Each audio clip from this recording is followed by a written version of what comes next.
आदाब। Straight line में आप सभी लोगों का बहुत बहुत स्वागत है। कांग्रेस छोड़ने के बाद गुलाम नबी आज़ाद का आज पहला जलसा जो था वो जम्मू में था।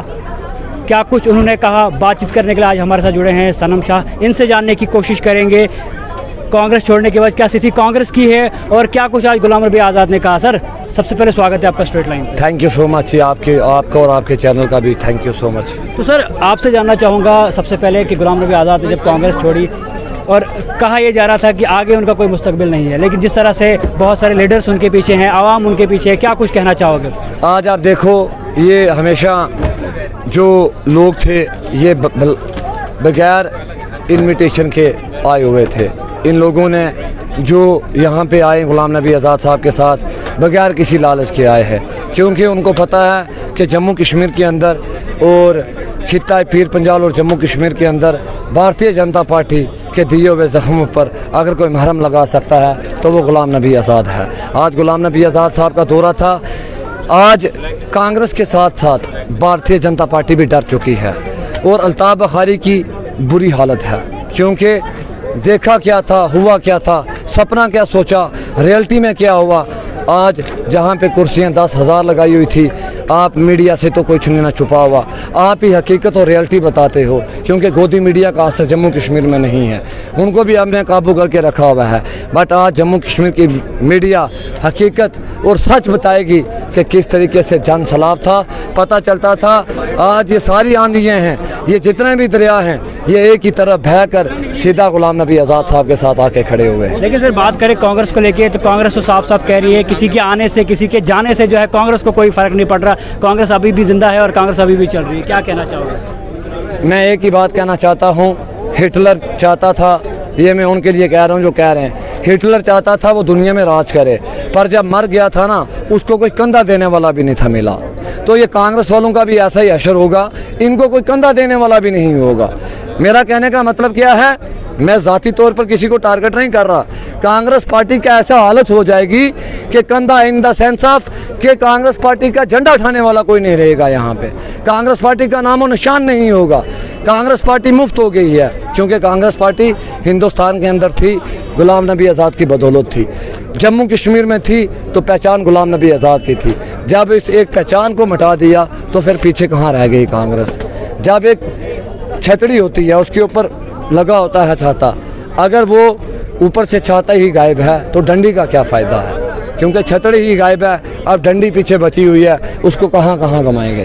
तो क्या लगता है, अभी जिस तरह आज यहाँ पर रैली हुई, गुलाम नबी आज़ाद साहब ने भी स्पीच की, लेकिन जिस तरह कहा जा रहा था कि अपनी पार्टी जो है लॉन्च करेंगे, लेकिन अभी उस तरह की अनाउंसमेंट नहीं हुई, उस पर क्या कहना चाहेंगे? गुलाम नबी आज़ाद साहब ने क्या कहा कि मैं वो नाम रखूँगा जो कि मेरे हिंदू भाइयों को भी और मुसलमानों को भी समझ आए। यही पता चलना चाहिए कि यही है लीडर जो कि एक सेकुलर जमात का लीडर है। यही है वो लीडर जिसके लिए देश के प्रधानमंत्री जी जो है, जिनकी आंखों में आंसू आ गए थे, वो आंसू किस लिए आए थे?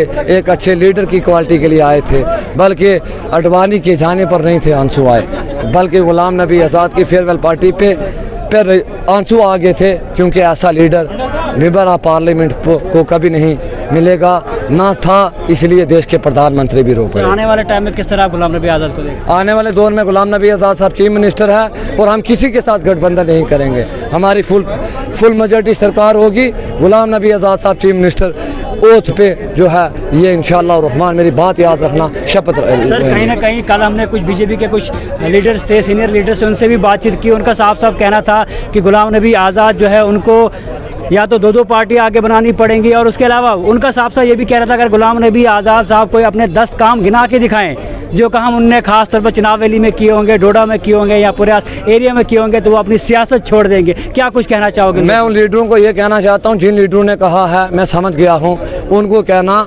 कि तुम्हारी इतनी उम्र भी नहीं हुई, ठीक है, तुम तब डायपर भी नहीं थे लगाते जब गुलाम नबी आज़ाद साहब ने जम्मू कश्मीर के अंदर, ठीक है, जब गुलाम नबी आज़ाद साहब ने जम्मू कश्मीर में काम करना शुरू किए थे।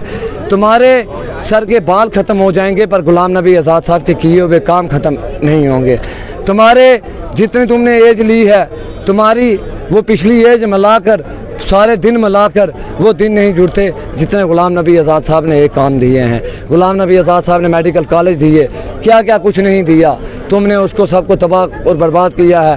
काम कोई करता है, क्रेडिट आके कोई पाता है। तुम्हें बीजेपी वालों की तो हम बात ही नहीं करते, हम तो उनको डिस्कशन में ही लेना चाहते।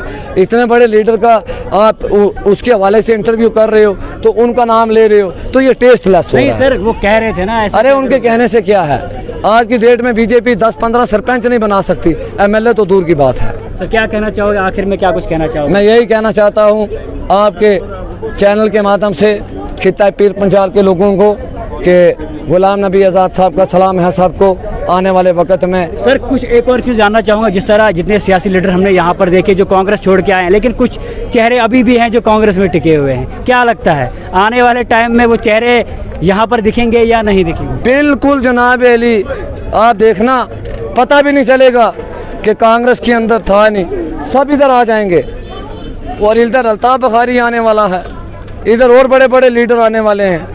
आप जिनकी बात कर रहे हो ना, मेरी बात याद रखना, वो जल्दी प्रेसिडेंटशिप से इस्तीफ़ा छोड़कर और आगे बोलेंगे आज़ाद साहब को ज्वाइन करेंगे, क्योंकि चारा ही नहीं है, क्योंकि उनके पीछे लोग ही नहीं बचेंगे। सर एक और चीज़ जानना चाहूँगा, जिस तरह कांग्रेस में देखा ये जा रहा था कि परिवारवाद जो है शुरू हो रहा था, बाप के बाद बेटा, माँ के बाद बेटा, कहीं ना कहीं वो रवाज जो है चला आ रहा था। इस बार अगर आज़ाद साहब अपनी पार्टी लॉन्च करते हैं, क्या लगता है आने वाले टाइम में परिवारवाद यहाँ पर भी होगा या नए नए चेहरों को मौका दिया जाए? मेरी बात याद रखना, गुलाम नबी आज़ाद साहब के आने पर मैं नॉन पॉलिटिकल फैमिली से हूँ, मेरी फैमिली पॉलिटिकल बैकग्राउंड नहीं है, क्योंकि यहाँ पे क्या था, मेरा दादा मिनिस्टर है, मेरा बाप एमएलए है। पर मेरी बात याद रखना, इस नाचीज़ को आप देखेंगे कि गुलाम नबी आज़ाद साहब पहले अल्लाह और अल्लाह का रसूल, माँ बाप की दुआएं, उसके बाद गुलाम नबी आज़ाद इस सनम शाह को कहाँ से कहाँ ले जाता है, ये मैं बताना चाहता हूँ आप। शुक्रिया। तो आप देख सकते हैं हमारे साथ जुड़े थे सनम शाहजहां, इनका क्या क्या कहना था। जिस तरह आज प्रोग्राम जो है जम्मू में हुआ, रैली जिस तरह जम्मू में हुई गुलाम नबी आज़ाद